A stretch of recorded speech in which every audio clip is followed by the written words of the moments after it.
अब देखो भाई, अंतःस्रावी ग्रंथि का मतलब क्या, कि हार्मोन जिस ग्रंथि से निकलता है ना उसका नाम है अंतःस्रावी ग्रंथि। अब जैसे देखो यहां इसमें जो होता है सबसे पहला पिट्यूटरी ग्रंथि, पिट्यूटरी ग्रंथि क्या होता है, पिट्यूटरी ग्रंथि। दूसरा जो होता है वह थायराइड होता है, क्या होता है, थायराइड, थायराइड लिखता है, थायराइड, थायराइड ग्रंथि। उसके बाद पैराथायराइड ग्रंथि। तो सब मूव कर रहे हैं, माने आपने समझा कि पहले इसको हम बारे में बता दें कि यह जो है पिट्यूटरी ग्रंथि होता है, उसके बाद थायराइड ग्रंथि होता है, pituitary, thyroid, parathyroid, adrenal, Langerhans की दीपिका, माने अग्न्याशय की लैंगरहैंस दीपिका, और एक होता है जनन ग्रंथि। कई गो होता है, 6 गो। इसमें जो यह जो है काफी महत्वपूर्ण है। अब इसको पहले लिख देते हैं, थायराइड ग्रंथि, थायराइड ग्रंथि। उसके बाद है पैराथायराइड, पैराथायराइड ग्रंथि। उसके बाद है एड्रिनल, एड्रिनल ग्रंथि। उसके बाद है अग्न्याशय की लैंगरहैंस दीपिका, लैंगरहैंस दीपिकाएं। उसके बाद है जनन ग्रंथि, क्या है भाई, जनन ग्रंथि, है ना।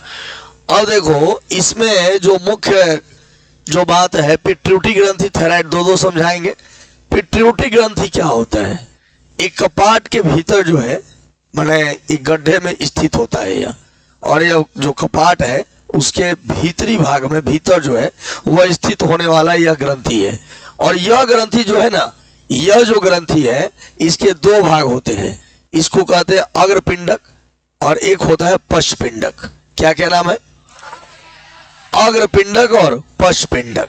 जो अग्रपिंडक इसका होता है, मतलब हम कहें तो पिट्यूटरी का 2 भाग होता है, एक वो अग्रपिंडक होता है, क्या होता है, अग्रपिंडक होता है, पिंडक, और दूसरा होता है पश्चपिंडक होता है, क्या होता है भाई, पश्चपिंडक। अब इसमें समझने वाली बात हो जाएगी भाई। सबसे पहले तो आप यह समझ लीजिए, जैसे कोई बहुत प्रकार के ताला है, उसका एक मास्टर की लोग तैयार कर देता है, एक ऐसा मास्टर की जिससे कई प्रकार के ताला क्या हो जाते हैं, खुल जाते हैं। तो यह जो है यह जो आपको पिट्यूटरी ग्रंथि जो है, यह जो है इससे निकलने वाले स्राव को नियंत्रित तो करता ही है, साथ में अन्य ग्रंथियों को भी यह कंट्रोल करता है। इस कारण से इसे मास्टर ग्रंथि के नाम से जाना जाता है। पूछा जाएगा कि किस ग्रंथि को मास्टर ग्रंथि कहा जाता है, पिट्यूटरी ग्रंथि को। किसको, पिट्यूटरी ग्रंथि को मास्टर ग्रंथि कहा जाता है। इस मास्टर ग्रंथि में 2 भाग होते हैं, एक भाग है कौन, अग्रपिंडक का भाग, और दूसरा पश्चपिंडक। जो अग्रपिंडक होता है उससे एक वृद्धि हार्मोन नामक स्राव होता है। क्या स्राव निकलता है, वृद्धि हार्मोन। इससे जो केमिकल्स निकलता है उसका नाम क्या है, वृद्धि हार्मोन नाम है। क्या है नाम भाई। अब समझने वाली बात यह है कि वृद्धि हार्मोन करता क्या है। अगर वृद्धि हार्मोन का स्राव सामान्य से अगर अधिक हो जाए, ज्यादा हो जाए, तो जाइगेटिज्म नामक रोग हो जाता है। क्या रोग हो जाता है, जिसको हिंदी में वृहत्तता रोग कहते हैं। क्या कहते हैं, वृहत्तता। अब इससे क्या होता है, किसी किसी व्यक्ति का हाइट देखिएगा सामान्य से बहुत ज्यादा हो जाता है, एकदम बहुत लंबा हो जाएगा, है कि नहीं। और जैसे मान लीजिए कि आप गांव में किसी व्यक्ति को देखना, या आपके उम्र के लड़का को किसी को देखना, क्या होता है ना कि जैसे मान लीजिए एक सामान्य हाइट होना चाहिए आपके उम्र का, मान लीजिए 5 फुट, अगर वह अभी ही 6.5 फुट और 6 फुट का हो गया है, मतलब उसको वृहत्तता हो गए ना, मतलब उसको जाइगेटिज्म है। और ये कोई बड़ा रोग नहीं है, एक केमिकल्स डिसबैलेंस से होता है, माने शरीर के भीतर जो हार्मोन्स है ना उसके डिसबैलेंस से होता है। अगर ज्यादा मात्रा में निकलने लगे अगर वृद्धि हार्मोन अग्रपिंडक से ज्यादा निकलने लगे तो क्या होगा? वृद्धता नामक रोग होगा, जैगेटिज्म होगा। हड्डियां जो है मोटी और भद्दी हो जाएंगी और शरीर का आकार बहुत ही बड़ा हो जाएगा। इस रोग का नाम क्या होगा?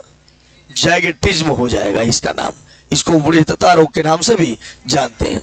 लेकिन अगर यह हार्मोन का स्राव सामान्य से कम हो जाता है तो व्यक्ति की लंबाई जो है वह सामान्य से बहुत ही छोटा हो जाता है, जिसे बौनापन रोग कहते हैं। जिसे बौनापन कहते हैं।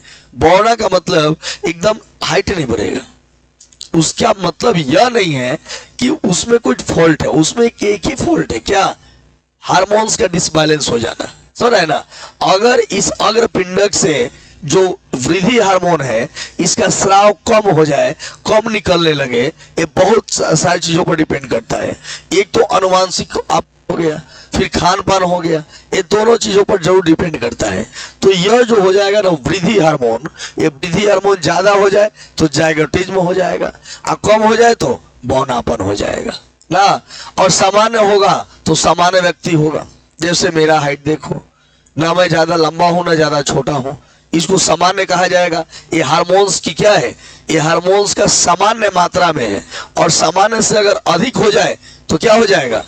आदमी 6 फुट 7 फुट हो जाएगा ना, कतौ लंबा हो सकता है। जब बीमारी हो गया है तो कतौ लंबा हो जाएगा। और धकाधक वृद्धि हार्मोन फेंक रहा है, हाथ हो जाएगा यहाँ से एकदम सीधा वहां तक, एकदम कोई पकड़ कर इसे फेंक देगा, है कि नहीं?